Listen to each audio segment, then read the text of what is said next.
Hello friends, welcome to study with Kashi. तो friends, अगर आप भी 27 फरवरी को फिजिक्स का एग्जाम देने वाले हैं तो ये वीडियो आपके लिए बहुत ज़्यादा इंपॉर्टेंट होने वाली है, क्योंकि आज की वीडियो में हम लेकर के आए हैं क्लास 12 फिजिक्स के 2017 से 2025 तक बार बार पूछे जाने वाले महत्वपूर्ण अति लघु उत्तरीय प्रश्न, जो कि आपके बोर्ड एग्जाम में हर साल पूछे जाते हैं। तो चलिए फ्रेंड्स, हम अपनी वीडियो को स्टार्ट करते हैं। देखिए, इसमें हमारा पहला प्रश्न है, वैद्युत क्षेत्र की तीव्रता की परिभाषा में मात्रक लिखिए। तो सबसे पहले हमें क्या करना होगा, सबसे पहले हमें वैद्युत क्षेत्र की तीव्रता की परिभाषा लिखनी होगी, उसके बाद हमें इसका मात्रक लिखना होगा। तो देखिए, सबसे पहले हम क्या करेंगे, सबसे पहले हम यहाँ पर ब्लैक पेन से हेडिंग डालेंगे और लिखेंगे वैद्युत क्षेत्र की तीव्रता। इसमें हम लिखेंगे वैद्युत क्षेत्र में किसी बिंदु पर रखे धन परीक्षण आवेश पर लगने वाले बल को वैद्युत क्षेत्र की तीव्रता कहते हैं। तो वैद्युत क्षेत्र की तीव्रता किसको बोलते हैं, तो वैद्युत क्षेत्र में किसी बिंदु पर रखे धन परीक्षण आवेश पर लगने वाले बल को वैद्युत क्षेत्र की तीव्रता कहते हैं। अब देखिए, बात करें इसके सूत्र की, तो इसका सूत्र होता है E=F/Q0। अब देखिए, इस सूत्र की सहायता से हम क्या निकाल सकते हैं, हम इसका मात्रक निकाल सकते हैं।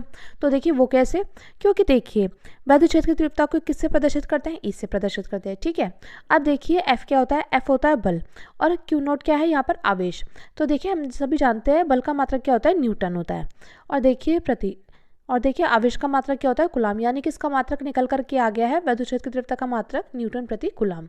और देखिए फ्रेंड्स, मोस्ट इंपॉर्टेंट है इसका सूत्र भी, इसकी परिभाषा भी और मात्रक भी, क्योंकि डायरेक्टली आपसे बहुविकल्पीय उत्तरीय प्रश्न में पूछ लिया जाता है कि वैद्युत क्षेत्र की तीव्रता का मात्रक क्या है। तो आपको पता होना चाहिए वैद्युत क्षेत्र की तीव्रता का मात्रक है न्यूटन प्रति कूलाम। अब देखिए, अगला क्वेश्चन हमारा, वैद्युत फ्लक्स की परिभाषा व मात्रक लिखिए। तो हमें यहाँ पर वैद्युत फ्लक्स की परिभाषा और मात्रक लिखना है। तो देखिए, हम यहाँ पर लिखते हैं वैद्युत क्षेत्र में स्थित किसी क्षेत्रफल के विलंबवत गुजरने वाली वैद्युत बल रेखाओं की संख्या को वैद्युत फ्लक्स कहते हैं। तो क्या कहते हैं, तो वैद्युत क्षेत्र में स्थित किसी क्षेत्रफल के विलंबवत गुजरने वाली वैद्युत बल रेखाओं की संख्या को वैद्युत फ्लक्स कहते हैं। और φ हो जाएगा E/A, जहां पर इसका मात्रक है वोल्ट इंटू मीटर। तो वैद्युत फ्लक्स की परिभाषा क्या है, वैद्युत क्षेत्र में स्थित किसी क्षेत्रफल के विलंबवत गुजरने वाली वैद्युत बल रेखाओं की संख्या को वैद्युत फ्लक्स कहते हैं। और बात करें इसके सूत्र की, तो इसका सूत्र होता है φ E/A।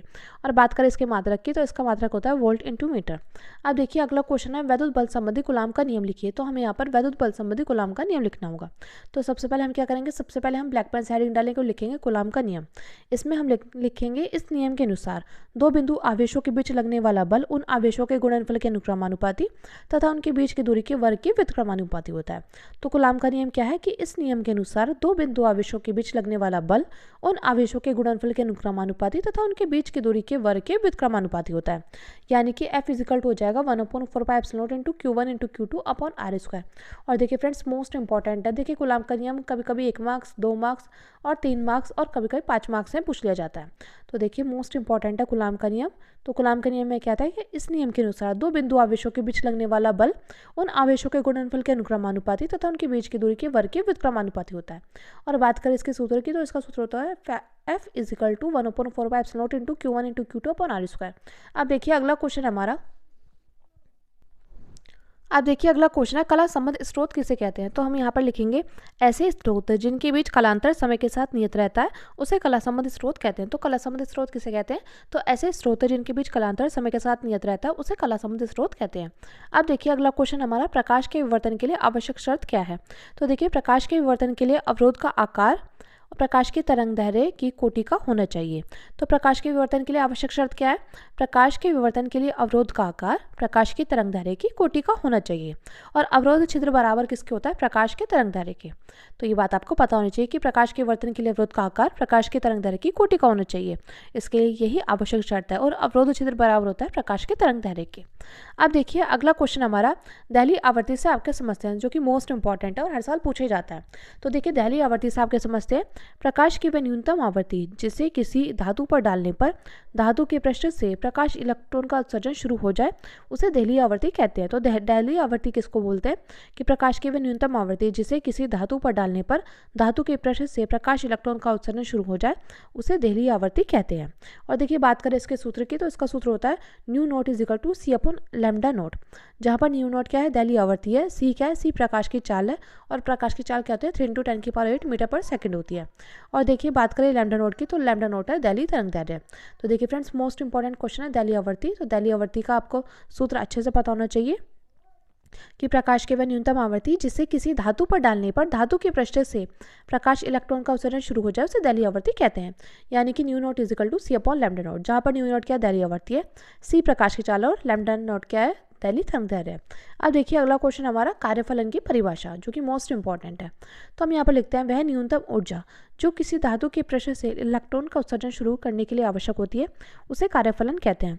तो कार्यफलन की परिभाषा क्या है कि वह न्यूनतम ऊर्जा जो किसी धातु के पृष्ठ से इलेक्ट्रॉन का उत्सर्जन शुरू करने के लिए आवश्यक होती है, उसे कार्यफलन कहते हैं।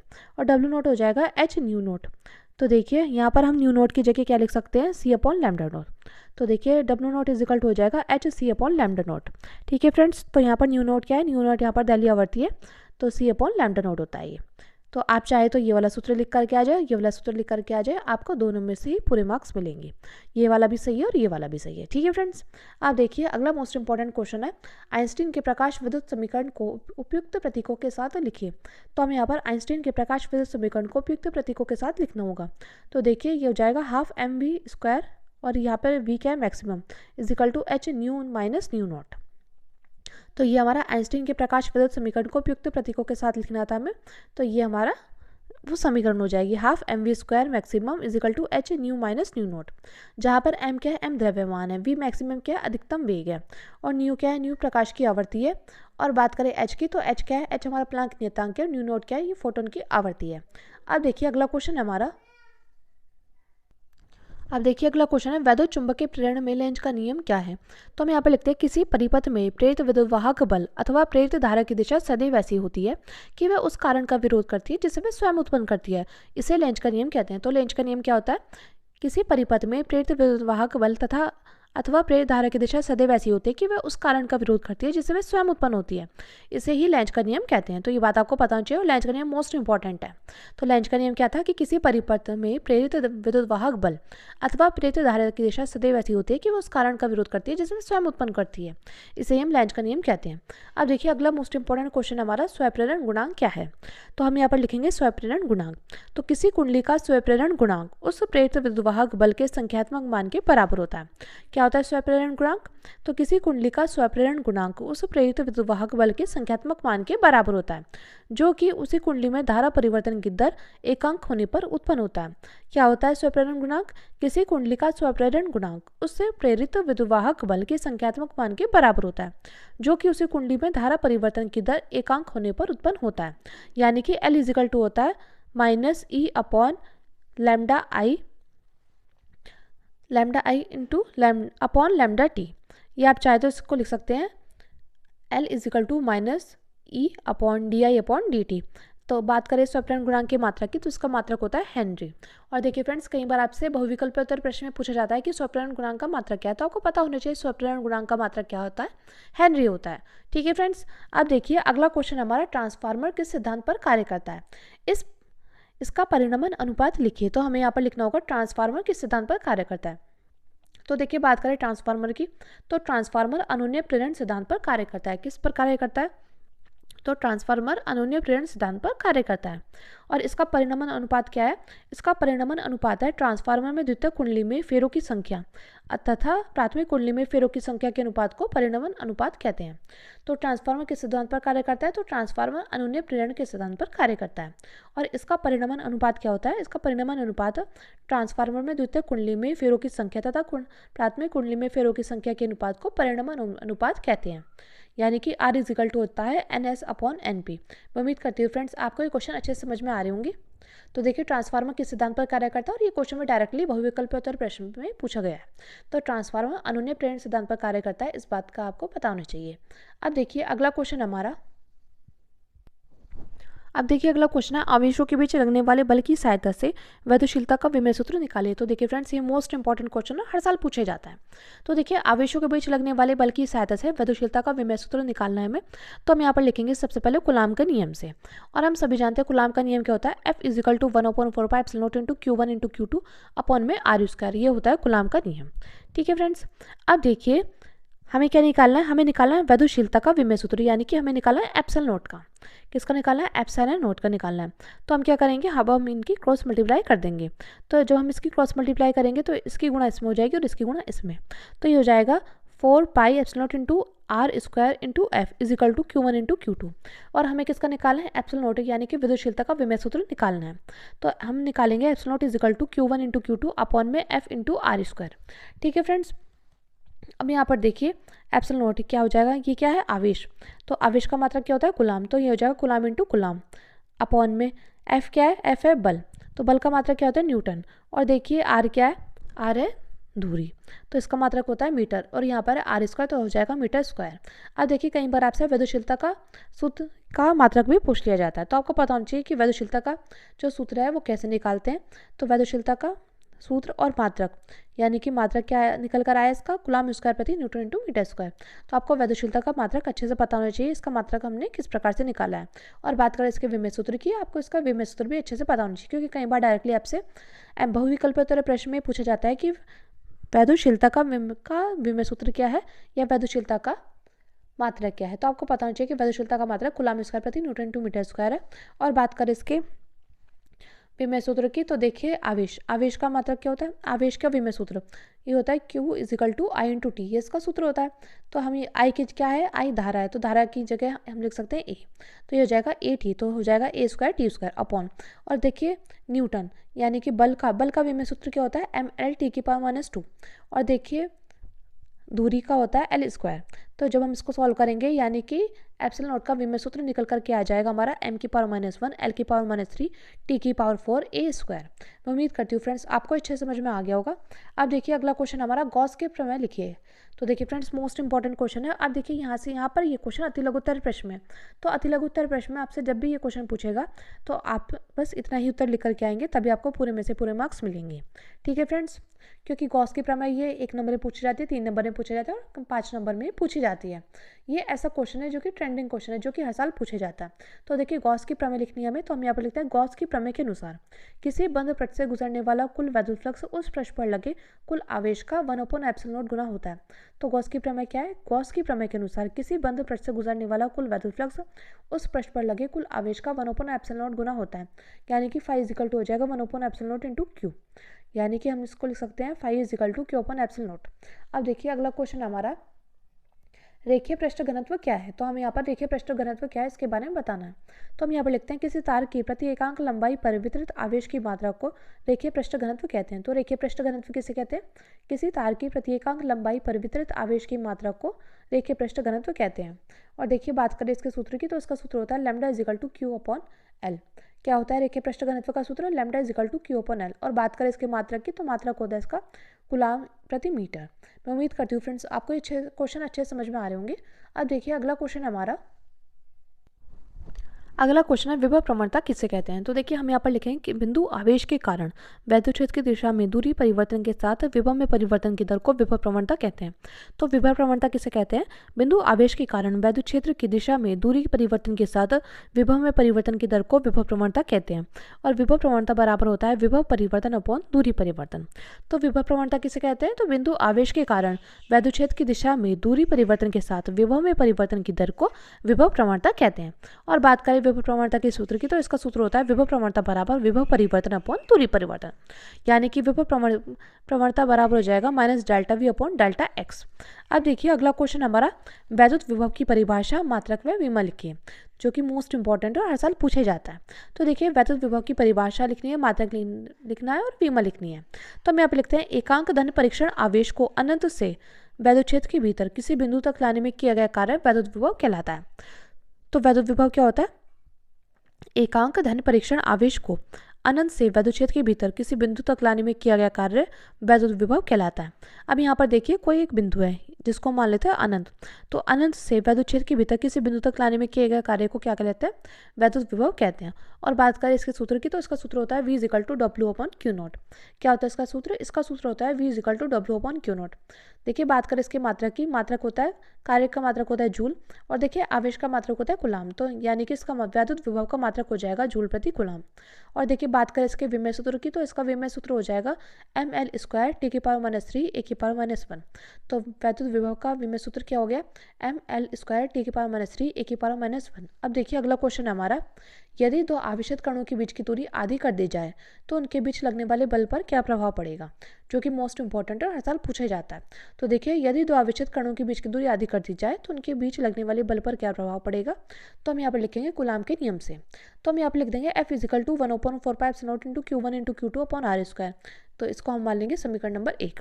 अब इस क्वेश्चन में क्या बोला गया, इस क्वेश्चन में बोला गया यदि दो अविच्छेद कणों के बीच की दूरी आधी कर दी जाए, यानी कि r क्या कर दी जाए, r/2 कर दी जाए, तो हम यहाँ पे लिख देंगे f dash is equal to 1/4 into Q1 into Q2। अब इस r को क्या कर देंगे, r/2 कर देंगे, तो हो जाएगा r/2 का स्क्वायर। तो जब हम इसको ओपन करेंगे तो हो जाएगा f dash is equal to 1/4 into Q1 into Q2 upon में r स्क्वायर अपॉन 4।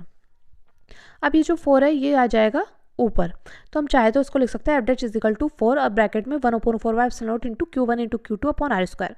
अब देखिए आपको क्या दिखाई दे रहा है, 1/4 into Q1 into Q2 upon r square, ये किसके बराबर आ रहा है, ये आ रहा है हमारे f के बराबर, यानी कि आप चाहे तो लिख सकते हैं f dash is equal to 4f के। तो यहाँ पर बल क्या हो जाएगा, बल 4 गुना हो जाएगा। तो मैं उम्मीद करती हूँ फ्रेंड्स आपको अच्छे से समझ में आ रहे होंगे। तो यदि दो अविच्छेद कणों के बीच की दूरी आधी कर दी जाए तो उनके बीच लगने वाले बल 4 गुना हो जाएगा। तो लास्ट में आप आंसर को इस प्रकार से भी लिख सकते हैं कि यदि दो अविच्छेद कणों के बीच की दूरी आधी कर दी जाए तो उनके बीच लगने वाले बल 4 गुना हो जाएगा। मैं उम्मीद करती हूँ फ्रेंड्स आपको अच्छे समझ में आ गया होगा। अब देखिए अगला क्वेश्चन है हमारा, अब देखिए अगला क्वेश्चन है हाइड्रोजन स्पेक्ट्रम में तरंगदैर्घ्य का सूत्र रिडबर्ग नियतांक के पदों में लिखिए। तो हाइड्रोजन स्पेक्ट्रम में तरंगदैर्घ्य का सूत्र रिडबर्ग नियतांक के पदों में लिखना है। तो ये जाएगा 1/λ is equal to r bracket में 1/n1 square minus 1/n2 square, जहाँ पर r क्या है, r रिडबर्ग नियतांक है। अब देखिए अगला क्वेश्चन है समस्थानिक तथा संभारिक में अंतर लिखिए। तो हम यहाँ पर समस्थानिक और संभारिक में अंतर लिखने हैं। तो हम यहाँ पे लिखते हैं समस्थानिक में परमाणु क्रमांक समान जबकि संभारिक में परमाणु भार समान होते हैं। तो ये बात आपको पता होनी चाहिए कि समस्थानिक में परमाणु क्रमांक समान होते हैं जबकि संभारिक में परमाणु भार भिन्न समान होते हैं। ठीक है फ्रेंड्स, तो समस्थानिक में परमाणु क्रमांक समान जबकि संभारिक में परमाणु भार समान होते हैं। अब देखिए अगला क्वेश्चन है परमाणु द्रव्यमान मात्रक क्या है, इसका किलोग्राम के साथ संबंध लिखिए। तो हम यहाँ पर लिखना है परमाणु द्रव्यमान मात्रक क्या है, इसका किलोग्राम के साथ संबंध लिखना है। तो हम यहाँ पर लिखते हैं कार्बन परमाणु के द्रव्यमान के 12वें भाग को परमाणु द्रव्यमान मात्रक कहते हैं, यानी कि 1 AMU बराबर होता है 1.66 × 10⁻27 kg। अब देखिए अगला क्वेश्चन है नाभिकीय विखंडन तथा नाभिकीय संलयन का उदाहरण लिखिए। तो एक साइड हम लिखेंगे नाभिकीय विखंडन और एक साइड लिख देंगे नाभिकीय संलयन। तो नाभिकीय विखंडन का उदाहरण है परमाणु बम और परमाणु भट्टी, और नाभिकीय संलयन का मतलब होता है सूर्य का उदाहरण है सूर्य और हाइड्रोजन बम।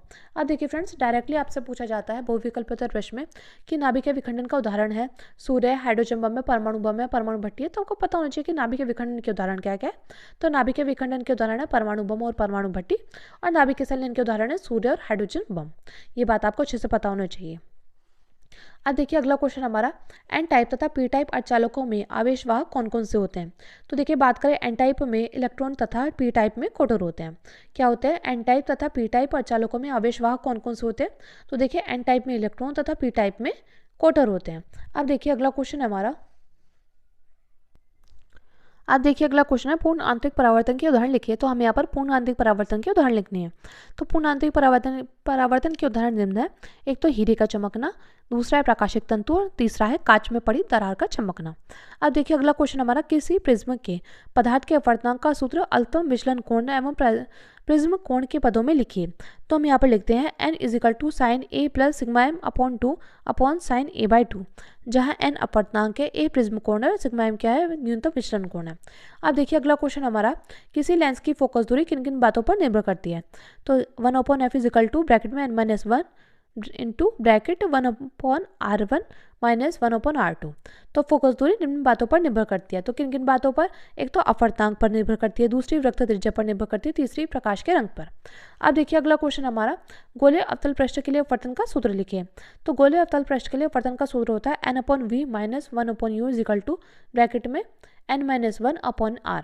तो गोलीय अवतल पृष्ठ के लिए अपवर्तन का सूत्र यह है, जहां n क्या अपवर्तनांक है, v प्रतिबिंब की दूरी है, u वस्तु की दूरी और r क्या है, r हमारी वृत्त त्रिज्या है। अब देखिए अगला क्वेश्चन हमारा, तो देखिए अगला क्वेश्चन है डी ब्रोगली तरंगदैर्घ्य के सूत्र को उपयुक्त प्रतीकों के साथ लिखिए। तो हम यहाँ पर डी ब्रोगली तरंगदैर्घ्य के सूत्र को उपयुक्त प्रतीकों के साथ लिखना है। तो देखिए यह है lambda is equal to h/√2m के, या आप चाहे तो लिख सकते हैं lambda is equal to h/p, या lambda is equal to h/mv, जहाँ p क्या है, संवेग है। जहाँ पर p क्या है, p संवेग है। तो डी ब्रोगली तरंगदैर्घ्य के सूत्र को उपयुक्त प्रतीकों के साथ लिखना था हमें। तो ये हो जाएगा lambda is equal to h/√2m के, या lambda is equal to h/p, या lambda is equal to h/mv, जहाँ पर p क्या है, संवेग है। अब देखिए अगला क्वेश्चन हमारा हाइड्रोजन परमाणु का इलेक्ट्रॉन वृत्तीय कक्षा में घूम रहा है, इसका कोणीय संवेग प्लांक नियतांक के पदों में लिखिए। तो ये जाएगा J is equal to NH/2 या MVR is equal to NH/2। यदि n बराबर 1 है तो ये हो जाएगा MVR is equal to H/2y, जहाँ n क्या है, n क्वांटम संख्या को बताता है। अब देखिए अगला क्वेश्चन हमारा, हाइड्रोजन के स्पेक्ट्रम में कौन कौन सी श्रेणी पराबैंगनी भाग में बनती है। तो हमें बताना है कि हाइड्रोजन के स्पेक्ट्रम में कौन सी श्रेणी पराबैंगनी भाग में बनती है। तो लाइमर श्रेणी पराबैंगनी भाग में बनती है। अब देखिए अगला क्वेश्चन हमारा, हाइड्रोजन के स्पेक्ट्रम में कौन सी श्रेणी किस भाग में बनती है। तो ये बात आपको ध्यान रखनी है, क्योंकि डायरेक्टली आपसे बहुविकल्पीय प्रश्न में पूछा जाता है कि इनमें से कौन सी श्रेणी कौन कौन से भाग में बनती है। तो आपको पता होना चाहिए कि हाइड्रोजन के स्पेक्ट्रम में कौन सी श्रेणी किस भाग में बनती है। तो देखिए बात करें लाइमर श्रेणी, तो लाइमर श्रेणी पराबैंगनी भाग में बनती है, और बामर श्रेणी दृश्य भाग में बनती है। और बात करें पाश्चन श्रेणी, ये अवृक्त भाग में बनती है, और ब्रैकेट श्रेणी ये भी अवृक्त भाग में बनती है, और जो फुंड श्रेणी होती है वो भी हमारी अवृक्त भाग में बनती है। यानी कि आपको ध्यान रखना है कि एक पराबैंगनी भाग में कौन सी बनती है, लाइमर श्रेणी, और दृश्य भाग में बनती है बामर श्रेणी, जबकि अवरक्त भाग में ये तीन बनती है, पाश्चन श्रेणी, ब्रैकेट श्रेणी और फुंड श्रेणी। मैं उम्मीद करती हूँ फ्रेंड्स आपको अच्छे समझ में आ रहे होंगे। अब देखिए अगला क्वेश्चन हमारा, तो देखिए अगला क्वेश्चन है, क्रांतिक कोण की परिभाषा लिखिए। तो हमें यहाँ पर क्रांतिक कोण की परिभाषा लिखनी है। तो क्रांतिक कोण की परिभाषा है, सघन माध्यम में बना हुआ आपतन कोण जिसके लिए विरल माध्यम में बने अपवर्तन कोण का मान 90 डिग्री हो जाए तो इस आपतन कोण को क्रांतिक कोण कहते हैं। तो क्रांतिक कोण की परिभाषा क्या है, सघन माध्यम में बना हुआ आपतन कोण जिसके लिए विरल माध्यम में बने अपवर्तन कोण का मान 90 डिग्री हो जाए तो इस आपतन कोण को क्रांतिक कोण कहते हैं। अब देखिए बात करें पदार्थ के अपवर्तनांक तथा क्रांतिक कोण में संबंध की, तो ये होता है n is equal to 1/sin c। अब देखिए अगला क्वेश्चन हमारा, गोले दर्पण की फोकस दूरी तथा वक्रता त्रिज्या में संबंध लिखिए। तो हमें यहाँ पर गोले दर्पण की फोकस दूरी तथा वक्रता त्रिज्या में संबंध लिखना है। तो हम यहाँ पर लिखते हैं, गोले दर्पण की फोकस दूरी वक्रता त्रिज्या की आधी होती है। क्या होती है, जो गोले दर्पण की फोकस दूरी होती है वो हमारी वक्रता त्रिज्या की आधी होती है, यानी कि F इज इक्वल टू होता है R/2 या आप चाहे तो इसको लिख सकते हैं R is equal to 2F, जहाँ पर F क्या है फोकस दूरी और R क्या है, R हमारी वक्रता त्रिज्या है। अब देखिए अगला क्वेश्चन हमारा, पूर्ण आंतरिक परावर्तन की आवश्यक शर्तें लिखिए। तो हमें यहाँ पर पूर्ण आंतरिक परावर्तन की आवश्यक शर्त लिखनी होगी। तो देखिए इसमें पहली है, प्रकाश की किरणें सघन माध्यम से विरल माध्यम में जा रही हो और आपतन कोण का मान क्रांतिक कोण के मान से अधिक हो। तो ये हमारी पूर्ण आंतरिक परावर्तन की आवश्यक शर्त है कि प्रकाश की किरणें सघन माध्यम से विरल माध्यम में जा रही हो और आपतन कोण का मान क्रांतिक कोण के मान से अधिक हो। अब देखिए अगला क्वेश्चन हमारा, अब देखिए अगला क्वेश्चन है, आवेशित समांतर प्लेट संधारित्र की प्लेटों के बीच वैद्युत क्षेत्र में ऊर्जा घनत्व का सूत्र लिखिए। तो हम यहाँ पर आवेशित समांतर प्लेट संधारित्र की प्लेटों के बीच वैद्युत क्षेत्र में ऊर्जा घनत्व का सूत्र लिखना है। तो ये हो जाएगा U is equal to ½ epsilon into E²। अब देखिए अगला क्वेश्चन है, मुक्त इलेक्ट्रॉनों के अनुगमन वेग से आप क्या समझते हैं। तो देखिए हम यहाँ पर लिखते हैं, वैद्युत क्षेत्र के विपरीत दिशा में इलेक्ट्रॉनों का औसत वेग अनुगमन वेग कहलाता है। क्या कहलाता है कि वैद्युत क्षेत्र के विपरीत दिशा में इलेक्ट्रॉनों का औसत वेग अनुगमन वेग कहलाता है। अब देखिए अगला क्वेश्चन हमारा, किसी चालक के सिरों के बीच विभवांतर तथा मुक्त इलेक्ट्रॉनों के अनुगमन वेग के बीच संबंध लिखिए। तो हमें यहाँ पर किसी चालक के सिरों के बीच विभवांतर तथा मुक्त इलेक्ट्रॉनों के अनुगमन वेग के बीच संबंध लिखना है।